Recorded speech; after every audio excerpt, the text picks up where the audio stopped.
नमस्कार, welcome to my YouTube channel the secret of star astrology. आज हम बात करने वाले हैं एक इम्पॉर्टेंट टॉपिक पर, बेबी का लेट होना, और सेकंड टॉपिक होगा मिसकैरेज, गर्भपात। कि कौन से ग्रह होते हैं जो बेबी को लेट करते हैं और कौन से ग्रह मिसकैरेज करवाते हैं। कुछ लोग खुद अबॉर्शन करवाते हैं, वो कौन सी कंडीशन होती है, इसको भी हम यहाँ पर जानेंगे। जहाँ पर मिसकैरेज के टॉपिक को हम एक एग्जाम्पल के साथ समझेंगे। चलिए स्टार्ट करते हैं, लेकिन वीडियो को आप फुल देखिएगा क्योंकि पहला टॉपिक ही दूसरे टॉपिक पर डिपेंडेंसी है इसकी। कुंडली में पंचम घर को औलाद का घर बोला जाता है, जहाँ पर बेबी का फर्स्ट स्टेप होता है। जहाँ जब तक बेबी में सांस नहीं होती, ये घर एक्टिवेट रहता है। जब बेबी में सांस आ जाती है और उसके पार्ट्स बनने स्टार्ट हो जाते हैं, तो उस टाइम उसकी डेवलपमेंट होनी स्टार्ट होती है, तो सप्तम घर एक्टिवेट हो जाता है। हमें जहाँ पर ये जानना होगा पंचम और सप्तम। पंचम क्या है कि बेबी की डेवलपमेंट स्टार्टिंग पॉइंट है, और जब उसमें सांस आ जाती है तो सप्तम घर एक्टिवेट हो जाता है। अगर पंचम घर में मंगल, सूर्य, शनि, बुध, इनमें से कोई भी ग्रह हो तो यहाँ पर माना जाता है कि बेबी नहीं होगा।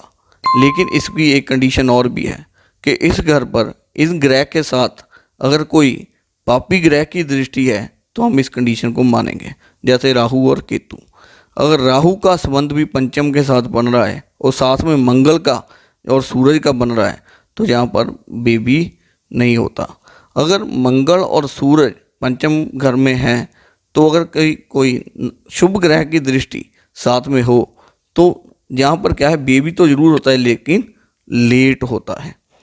तो जहाँ पर एक और चीज़ को हम देखते हैं कि मंगल और सूरज को हम आग रिप्रेजेंटेशन करते हैं, इसको हम फायर बोलते हैं। तो यहाँ पर क्या है कि जितनी ज़्यादा गर्मी होगी, हम मानते हैं कि गर्मी में बीज कभी भी नहीं फल फलाते, तो जहाँ पर इन दोनों को ये रिप्रेजेंटेशन करता है। अगर हम शनि की बात करें तो शनि को हम यहाँ पर क्या है कि बोला गया है कि आप खुद के अंडे खाने वाला सांप, क्योंकि शनि यहाँ पर क्या एक तो लेट करता है और ऊपर से जहाँ पर क्या करता है कि इसको कभी भी बेबी को यहाँ पर बनने ही नहीं देता। तो नेक्स्ट जो है हमारा है बुध। बुध ग्रह अगर पंचम में हो और साथ में जहाँ पर राहु केतु की दृष्टि हो, तो क्योंकि बुध को हम क्या कहें, नपुंसक ग्रह माना जाता है। तो बुध के नपुंसक ग्रह होने के कारण क्योंकि इस घर को कभी भी एक्टिवेशन इतनी नहीं मिलती। हाँ, ये कंडीशन कभी कभी ठीक हो जाती है अगर गोचर में आपका शुभ ग्रह इस भाव में गोचर कर रहा हो तो।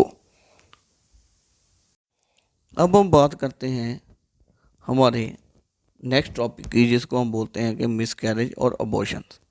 जहाँ पर हम जानने की कोशिश करेंगे कि मिसकैरेज कब कब होता है। यहाँ पर हमारे पास एग्जाम्पल के लिए दो कुंडली हैं, एक लगन और एक नमाश कुंडली। जहाँ लगन कुंडली में हम पाँचवें घर को देखेंगे तो पाँचवें घर में 6 नंबर राशि है जो कि बुध को रिप्रेजेंट कर रही है। जहाँ पर बुध का इस घर में को रिप्रेजेंटेशन करना हम जहाँ पर इतना बुरा भी नहीं मानते और इतना अच्छा भी नहीं मानते। तो हम देखते हैं कि बुध की कंडीशन जो नमाश में क्या होगी। अगर हम यहाँ पर निमाश कुंडली को देखें तो निमाश कुंडली में क्या है कि ये सप्तम घर को रिप्रेजेंट कर रहा है, और बुध का सप्तम घर में होना ठीक है, लेकिन सप्तम घर का स्वामी अष्टम घर में चला गया है, और अष्टम घर में उसके साथ दो पापी ग्रह साथ में बैठे हुए हैं।